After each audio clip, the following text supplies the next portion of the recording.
Assalamualaikum warahmatullahi wabarakatuh. Saya Muhammad Sanam Akhtar Donggo, absen 15 dari kelas 12 MIPA 5.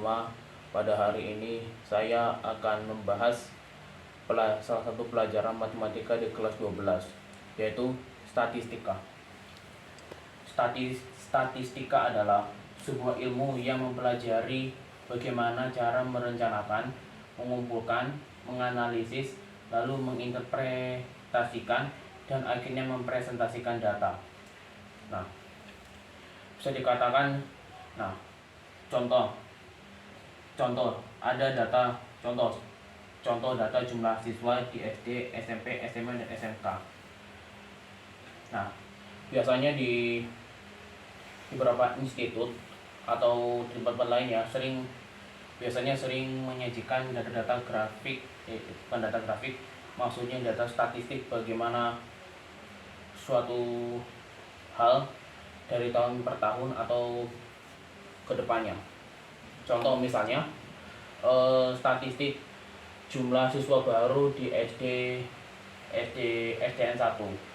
Bisa dikatakan contohnya seperti tahun 2014 yang diterima ada sekitar 34, di tahun berikutnya naik menjadi 35, namun tahun berikutnya sempat turun, lalu sebelum pada tahun berikutnya naik lagi.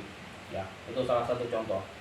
Nah, sekarang saya akan menjelaskan tentang salah satu bagian dalam statistika, yaitu MEAN. MEAN adalah nilai rata-rata di beberapa buah data. Nilai MEAN dapat ditentukan dengan membagi jumlah data dengan banyak data. Dan ini adalah rumusnya. M dengan epsilon kali xi per n. ME adalah MEAN, yang ini adalah jumlah atau epsilon. Xi adalah nilai x ke kelompok D. N adalah jumlah individu. Nah, sekarang kemudian ke rata-rata ukur MEAN, yaitu nilai yang menunjukkan keterpusatan data. Ini adalah rumusnya. G sama dengan N per X1, X2, dan seterusnya ke titik kali Fn, atau L log G sama dengan epsilon sigma kali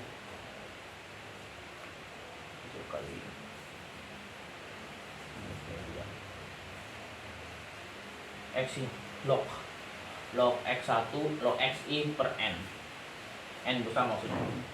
Kemudian saya akan membahas tentang median, nilai tengah.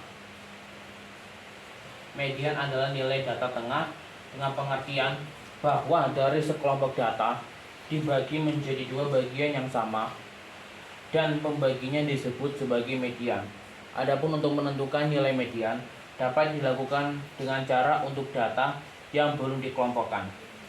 Nah, langkah pertama adalah melakukan penyusunan data terlebih dahulu berdasarkan urutan data, dimulai dari data terkecil sampai data terbesar. Lalu tentukan medianya sesuai dengan jumlah datanya, ganjil atau ganjil.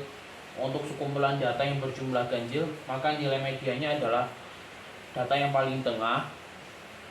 Dan untuk sekumpulan data yang berjumlah genap, maka medianya adalah jumlah dua data tengah dibagi 2. Dan ini adalah rumus median. B plus P dalam kurung setengah N min F besar per F kecil.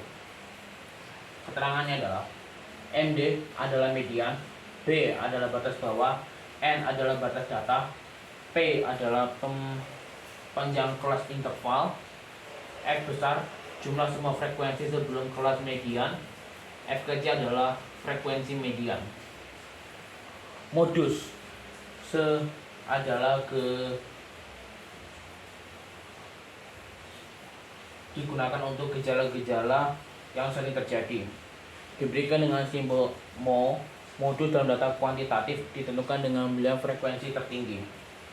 Rumus modus adalah MO sama dengan B plus B dalam kurung B1 per B1 plus B2. Mo adalah modus, B adalah batas kelas interval, P P panjang kelas interval, B1 F pada kelas modus, B2 frekuensi kelas modus dikurangi frekuensi kelas interval berikutnya. Oke. Cut.